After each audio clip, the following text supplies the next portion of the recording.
Hey everybody, I'm Ken. Welcome back to another episode of The Lazy Gourmet. And you're probably wondering why I'm standing here in my kitchen cuddling my coffee maker. Well, it's not 7 a.m., but I will tell you this. It is never a bad time for a perfect cup of coffee.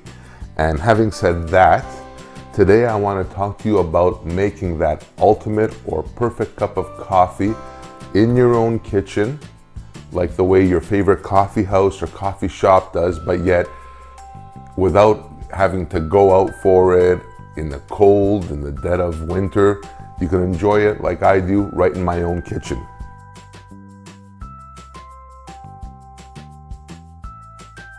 If you're a coffee lover like I am, you always have a favorite cup of coffee, whether it be Tim's here, Tim Hortons, or Second Cup, Timothy's, that other Seattle-based place.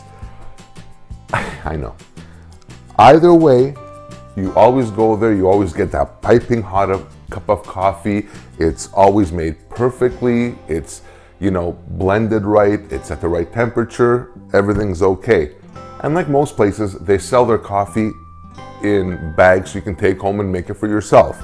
Well, what happens is, how many of you, like me, have been disappointed when you go to Tim Hortons or Starbucks or wherever you go and you bring the coffee home, you're all excited, you're gonna get that coffee that you just enjoyed at the shop in your own place, only to be disappointed because it didn't come out right.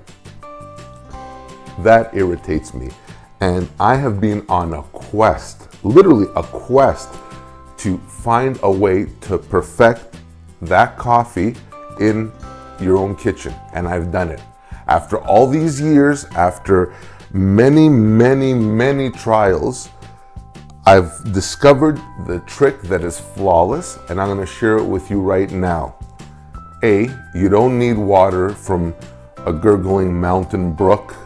You don't need your coffee to be in a frozen state coming out of a freezer. In fact, I don't recommend freezing your coffee only because it makes it more susceptible to that freezer burn kind of smell or taste.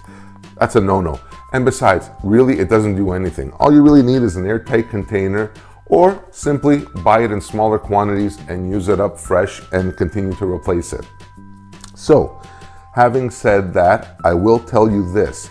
It is a very simple formula that will help you no matter what coffee it is. It doesn't matter if it's Tim's, Timothy's, Second Cup, Country Style, whatever it is, it doesn't make a difference. This will be the trick.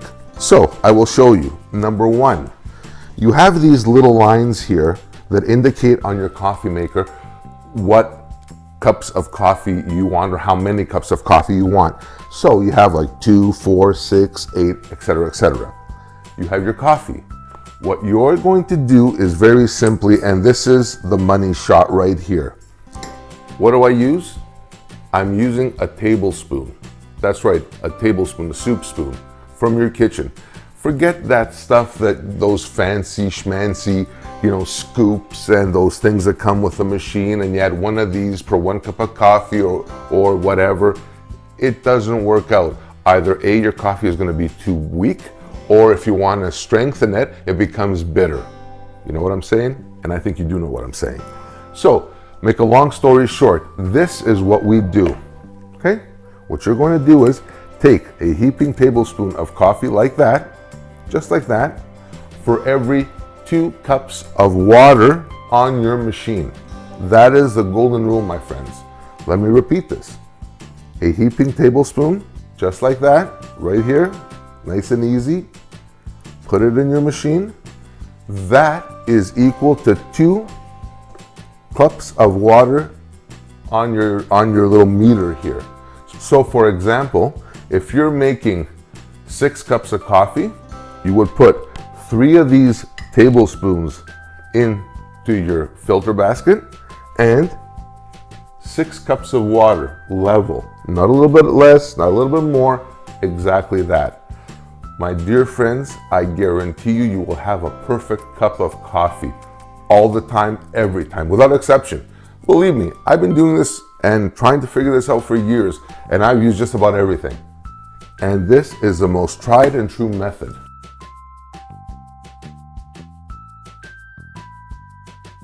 As for the temperature of the coffee, what you're going to find is, unless you have one of those Bun commercial coffee makers that the donut shops use or the coffee shops use, you will never ever get your coffee that hot.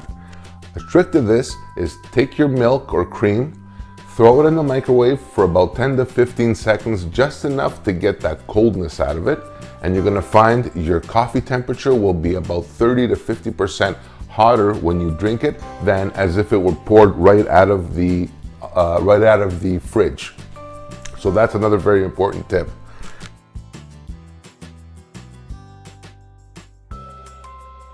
Now for my third and final sort of tip on coffee making. This is salt, not sugar, salt. How many of you have had coffee that's sitting around, it's been sitting around for weeks, if not months, and it tastes flat or it tastes stale, and there's nothing worse than a shitty cup of coffee, I promise you that, especially first thing in the morning when you want to get that hit into you and get your day on the start. What I recommend is this. When you put your coffee in your filter basket, whatever number of tablespoons you put in, it doesn't matter, throw in one pinch of salt. And when I mean a pinch, I mean literally one little itty bitty pinch, just like that. Boom. That's all you have to do. When you make your coffee, the salt reacts chemically with the water and with the coffee and the heat, and it'll kind of bring up the aroma and the flavor profile of the ground coffee. You're going to love it, you're going to try it, and you're going to see exactly what I'm talking about. So my dear friends, that is my little spiel today on how to make that perfect cup of coffee right in your own home. I hope you enjoyed watching this. I hope you learned something, because there's nothing worse than a really crappy cup of coffee no matter what. So until next time, I'm Ken, the Lazy Gourmet. Thank you very much for watching. Please like this. If you found this entertaining or useful, share it, and subscribe as always. I love getting new subscribers. Until next time, thank you for watching. Bye for now.